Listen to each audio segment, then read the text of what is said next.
This video is sponsored by Skillshare.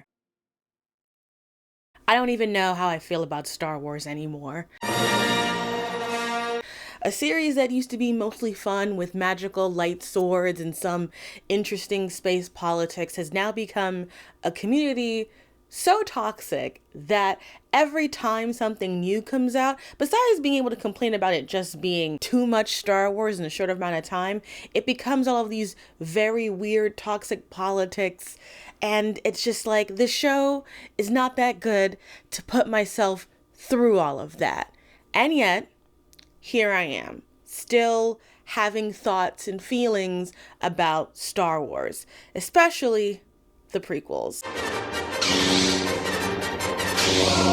I know it's big. I mean, oh God, my heart hurts. And yes, I know it is cliche now that the people of my generation have retroactively tried to turn the prequels into art. And while I would not go that far, with the absolute mess that the structure of the entire sequel series has given us, I think that we prequel fans can at least take the W for being able to at least have a story that was somewhat cohesive over 3 installments. Not to mention, Padme is tragically one of the most well-developed women in the Star Wars main cinema canon. And no, I will not be taking questions at this time about that statement. It is correct. And for all the issues that have been with Hayden Christensen's performance as Anakin in the films, the character of Anakin and his arc from young boy to Darth Daddy Vader is an interesting one. And to me, that's what makes the prequels worth rewatching, is despite all of its flaws, it tells a very linear, straightward fall from grace story through the tragedy of Anakin. And that tragedy can be summed up in one of my favorite lines from the Phantom Menace. You're a slave? I'm a person and my name is Anakin. My second favorite line from the movie is, "Now this is pod racing," and I do use it all the time. Throughout each installment of the 3 Star Wars Skywalker saga, whatever the fucks they're called, identity plays a part in each leading character. Luke trying to forge his own path with his legacy from his father. I am a Jedi, like my father before me. Rey's journey to figure out where she comes from. They were nobody. One pathetic sub-story later. Who are you? I'm Rey. Rey who? Rey Skywalker. For Anakin, he is a boy born into slavery with no father, an immaculate conception that is hinted to be part of this larger manipulation. Who was his father? There was no father. And ends up being rescued by some space monks who take him away from his mother and ruin his life. For Anakin, leaving his mother to become a Jedi is about finding out his purpose in the world, to be more than what he has been born into, and also finally create something that's for just himself. There's so many. Do they all have a system of planets? I want to be the first one to see them all. But in this line, "I am a person and my name is Anakin," you can see how this foreshadows the fact that despite his story being one initially of emancipation, he is constantly being passed from one master to another. The Jedi, as his father figures, all end up becoming new masters, from Qui-Gon Jinn to Obi-Wan Kenobi, and to eventually Darth Sidious, Emperor Palpatine, his final father figure / daddy. When Anakin is brought to the Jedi Council, they tell him that he is too old to become a Jedi. He has made attachments. He loves his mother. And this is a liability because those emotions can be warped into fear, hatred, and then eventually the dark side. Your thoughts dwell on your mother. I miss her. Afraid to lose her, I think. What does that got to do with anything? Everything. Fear is the path to the dark side.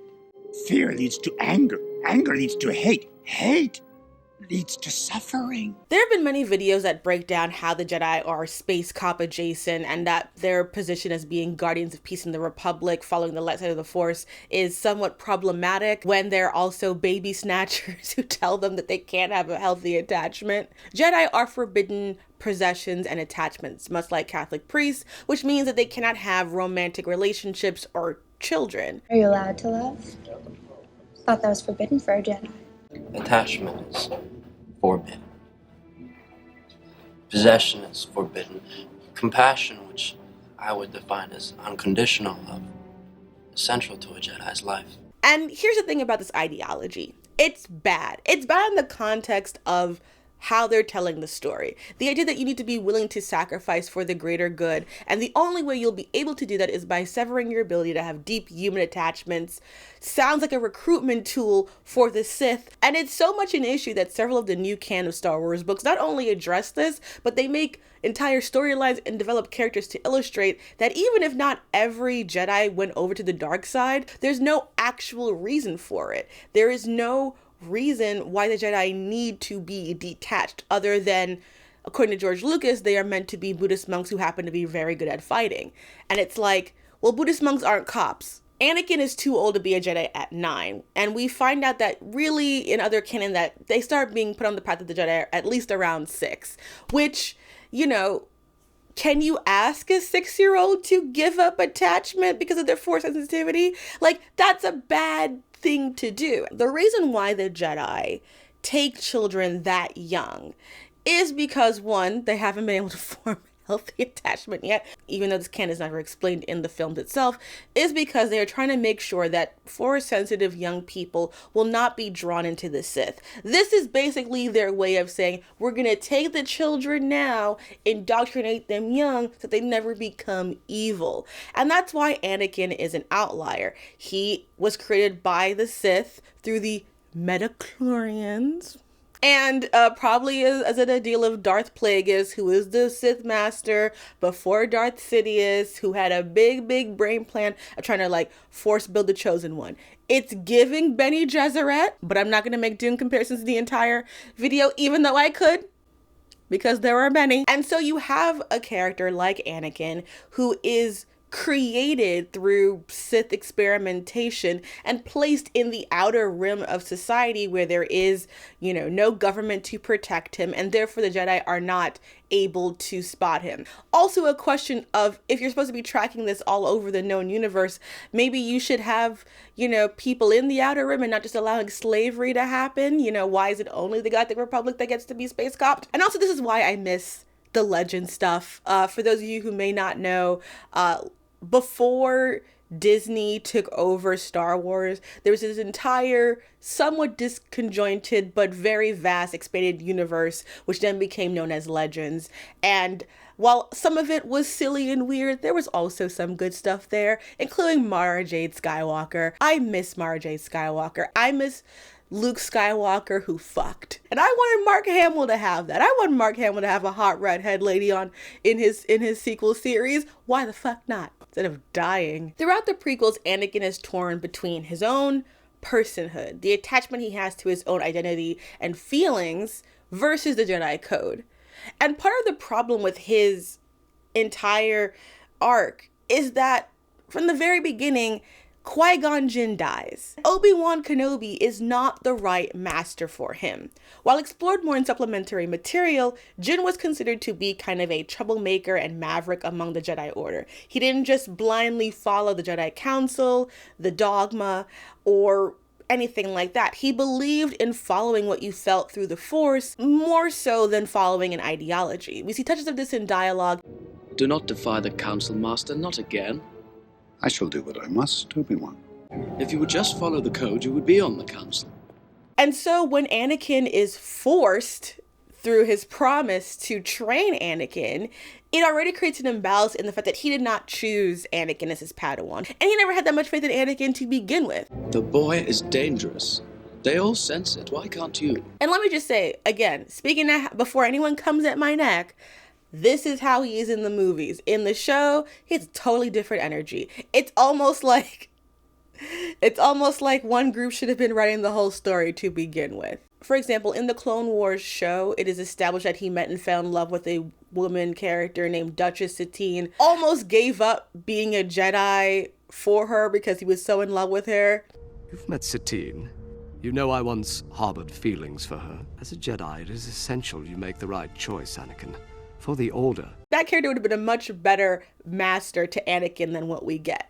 I just want to pause here for a second and say how frustrating it is that Star Wars is so bad with how it is told its story. I mean, I know we shade Marvel for having to need both movies and books to get the whole story, but there are literally entire backstories and motivations in Star Wars that only exist in other depictions of the works that are still considered canon, from the cartoons that not everyone has seen, to the comics that not everyone has access to, and to the books that not everybody will read. It is very frustrating that when I was even trying to just do a little bit of research, because I've seen all the movies and I've watched pieces of the show, and to see just how much an article will flesh out all these things about a character, and you'll be sitting here like, well, I've never seen this before. It's very frustrating. It's not a very good way to write an extended universe. I stand by that. I know that not everyone could read every single issue of every single comic. But that's because it's written by multiple people. You're a film franchise. We should be able to watch the films and get everything. The cartoons should be supplementary material. They shouldn't be a requirement to understand the nuances of Obi-Wan Kenobi, because Obi-Wan Kenobi is not written this way in any other text. Okay? Because Anakin Skywalker in the prequel series does not move with the energy of someone who had a Padawan. I don't care for it. Anyway, Anakin is born into a system that is already on the edges of sputtering out, and the most male figures around him view him as the chosen one, not just Anakin, which is why his connection to Padme is so key to his character, not just because it's, hetero-romantic. In fact, in watching The Phantom Menace to prepare for writing this video, Padme is the first person that we see speak to Anakin as a person. Qui-Gon walks past him, everyone else just walks past him.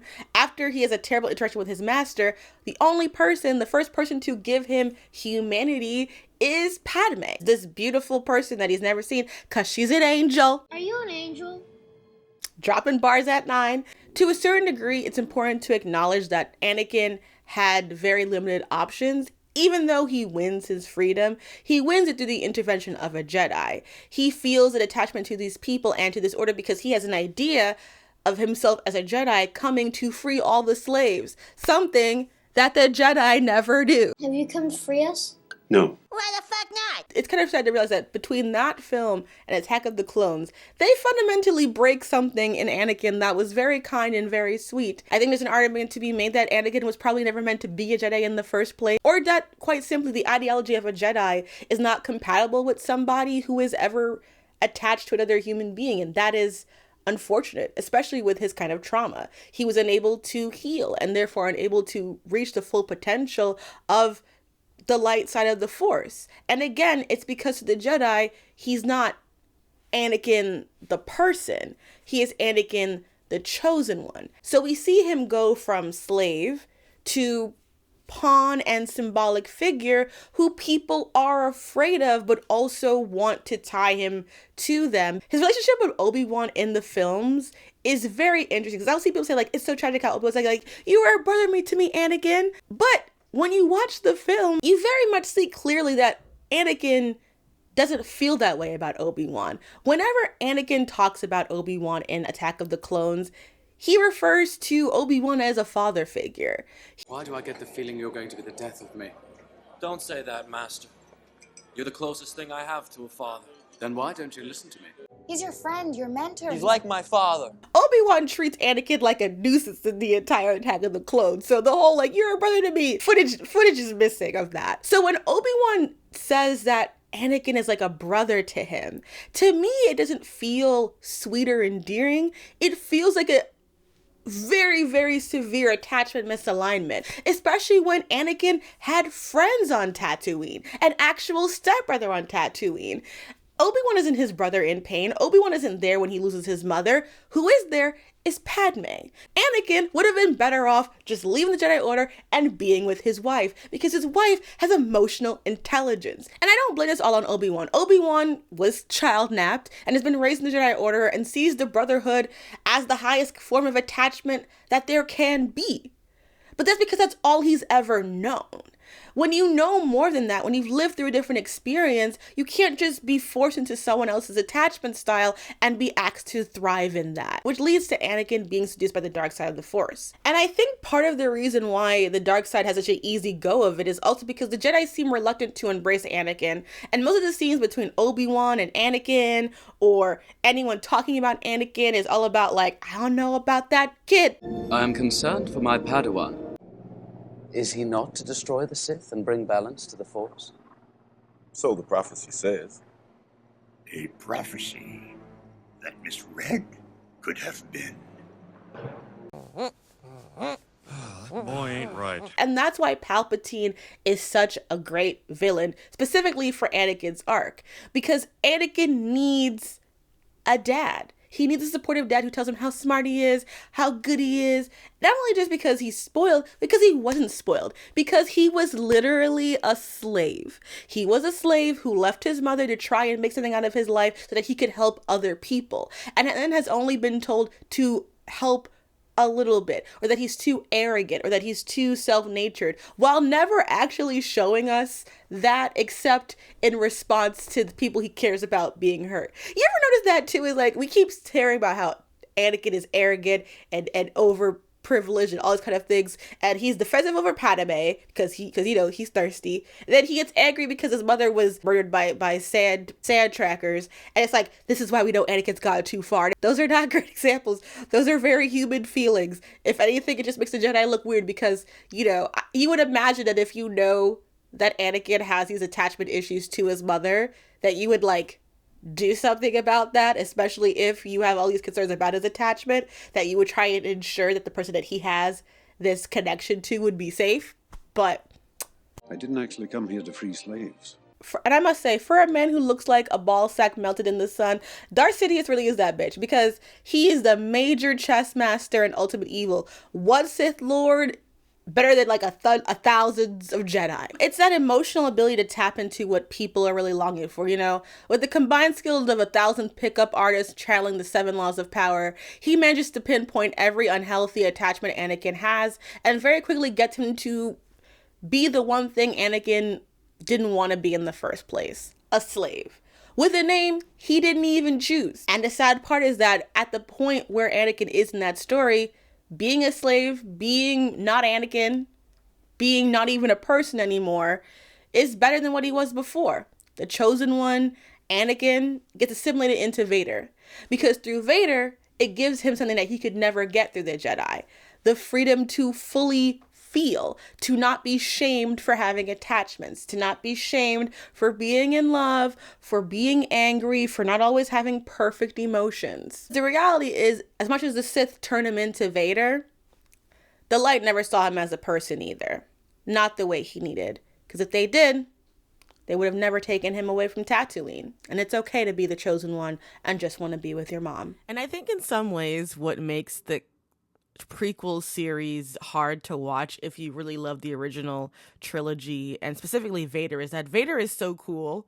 Vader is such a badass, and I think that in more recent works like Rogue One and Kenobi, they have also emphasized that Darth Vader will kick your ass and look good doing it, because just sleek Nubian king. But the backstory is just really sad. The backstory is really young boys should be allowed to feel their emotions, and that institutions that try to squash feelings are not necessarily healthy, that the heroes that we heard stories about are not actually that heroic. The Jedi not being great, I think, is one of the best things that George Lucas ever did, because we always fetishize knights and samurai and all of these idealistic warrior types, when we look at the history, it was much more morally gray than that. And one of the things that I think really makes the prequel series good is that it questions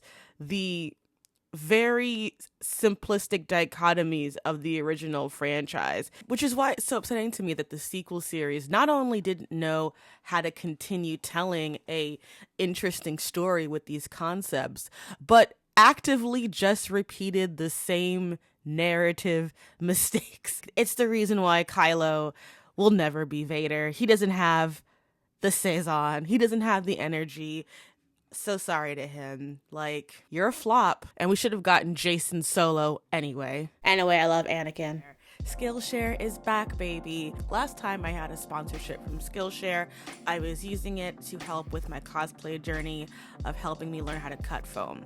Since then, I have added on to that. The foam is being acquired, but my new passion has become bookbinding. There was recently an issue in the fanfiction community about auctionings of some really popular fanfics going for like thousands of dollars. And so there's been a lot of discussion about who can bookbind, how to find bookbinders that are not trying to make money off of fanfiction.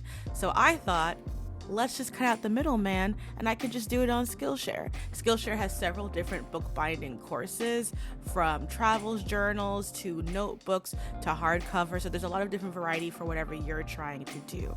And for me, as someone who has been finding a lot of comfort in fan fiction, but also doesn't want to continuously strain my eyes, I would love to be able to take the fanfic that has been made by these amazing creators, bind it together, and just have it as a gift to myself.